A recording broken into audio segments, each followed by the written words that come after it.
4 modes. Think of it as 4 engines or 4 ways that evolution can happen. When we first started taking notes, I said, hey, we started talking about natural selection. I said, natural selection, that's the engine that drives evolution. But then I kind of went back and I said, hey, you know, there are others besides that, and I listed them all. So today we're going to go over the others quick, so you guys at least know. All right. So, the first one. Remember, natural selection is down here on the list.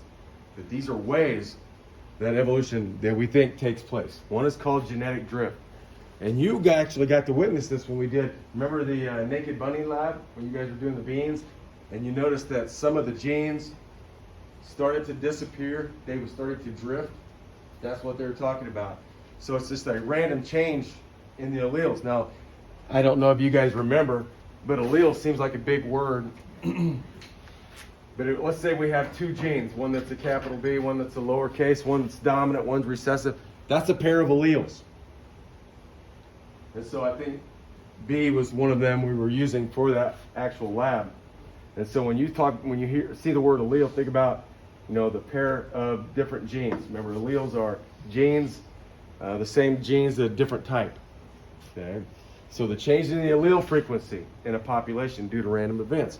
In the lab, it was, if they were born as a random chance, then they didn't have fur, winter was going to kill them. Okay, so that's that random event, winter killed them. And so it dropped the frequency. So as it went on, more and more rabbits were born with fur, and less and less and less were born naked. That's just the way it went. Okay, now, genetic drift can happen in 2 ways. Here's the first one. It's called a genetic bottleneck. If you ever go to like a fair or there's a contest, have you ever seen where they put beads in a jar, different colored beans, and they say, hey, guess how many's in there? That's what I always think of. But if you think about it, if you look at the bottle and it only has a certain color beans in it, you see this little bottleneck here? If you pour them out, if it was just a cup, they would all pour out. But here, if you got a bottleneck, that means only a few are going to get through. Now, this is usually caused by a natural disaster. Okay, you can think of any natural disaster you want. One, for example, is Yellowstone eruption. The Yellowstone eruption happened 660,000 years ago. If that were to happen today, it would bring the United States to its knees. It would probably end us as a country. You would hear the explosion. You'd be, whoa, what's that? And then about 2 days later, the ash would start falling. The last time it happened, Indiana was covered in about 4 feet of volcanic ash. Think about it, 4 feet. So that would effectively do Indiana in for a little while. Okay? Bad news. It's 60,000 years overdue. Good thing is they don't think it's going to erupt nearly as bad as it did the first time when it does happen. And it can happen anytime. It's a natural disaster like that. Oh, I was going to come and see you. Oh, yeah.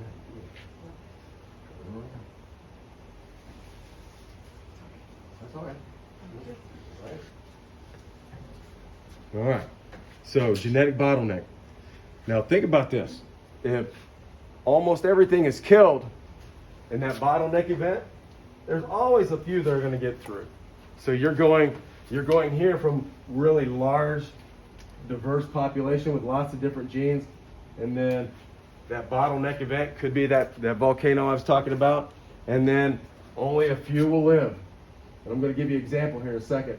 And then you see what happens, evolution takes off, and it starts all over again. Okay, and then it starts to build that diversity. So that's a genetic bottleneck. Now, see this picture? This is Toba, Indonesia. And if you remember, I don't know if Mrs. Yeager, and if you had Mrs. Yeager in Earth Science and you guys talked about volcanoes, I don't know if she ever mentioned Toba. This is a volcano. And when you think volcanoes, you think mountains that look like this, they're snow-capped, they're pretty. This is one. Okay? Now let me show you something.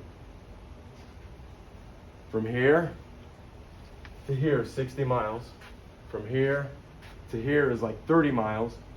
And when Toba erupted 70,000 years ago, that's the hole it left in the ground. That's how big it is. Think about that. So from Lafayette to Indianapolis, and roughly from Valparaiso to Rensselaer, that's how wide. That's a hole. It kicked up 2,400 cubic kilometers of dirt. 2,400. Shut off sunlight. Nothing could grow. It dropped 3 feet of ash on India, which is like 6,000 miles away. They say of all the human beings on the planet at that time, 70,000 years ago, 2,000 made it. 2,000 made it through that bottleneck. Okay? And they were found in Africa. So most historians agree that human beings came out of Africa and started their move. This was the bottleneck event. And just to give you an idea, Yellowstone is the little sister to this volcano. And it's still alive. This volcano is still going. Now it's got a volcano right there. It looks like a cone. But at one time, it went in one big swoop. The largest volcanic eruption that we would know of, right there. Okay? Any questions on that bottleneck event? Usually a natural disaster. We don't like thinking about natural disasters. They're very, very, very tough. Now, have you guys ever heard of the old TV show Gilligan's Island?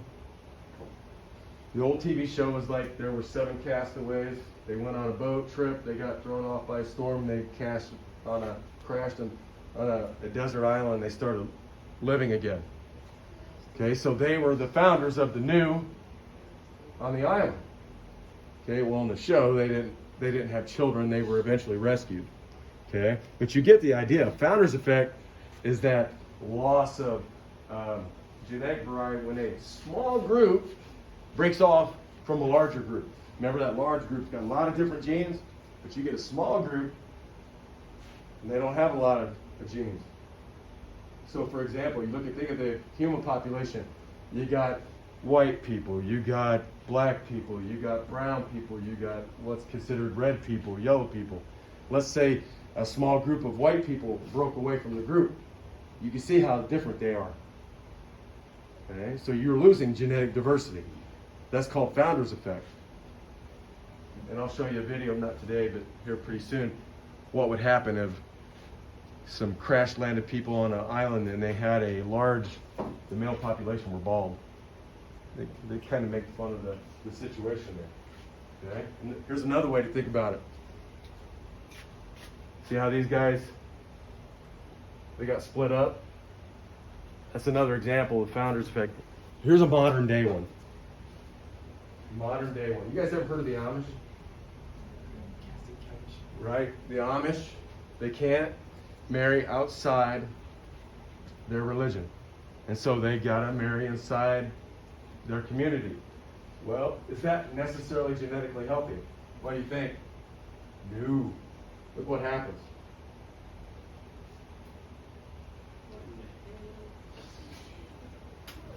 So these genes, and these genes that start mutating, they can't mutate out. There's no way to get them out.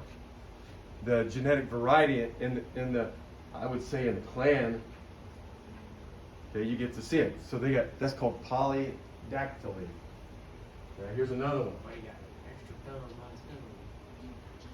Look at that. So small groups necessarily aren't the best. 1, 2, 3, 4, 5, 6, 7, 8, 9, 10, 11, 12, 13, 14, 15, 16 toes.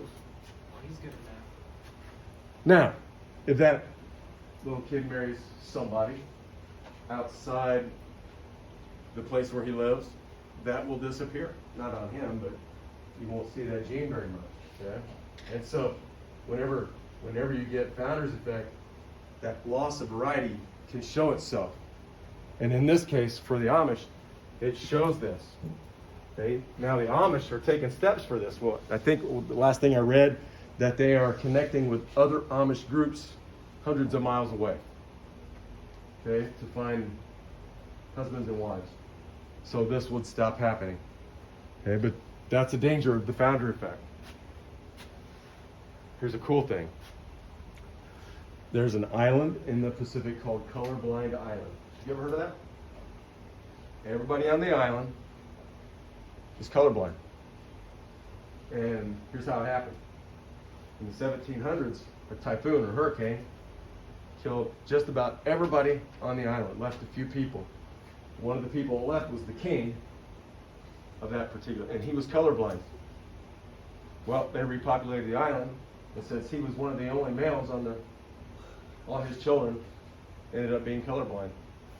And so whenever they go, you know what colorblind is? I mean, it's severe. You can't see color, and they can't see, they got to have sunglasses on. They can't take bright light.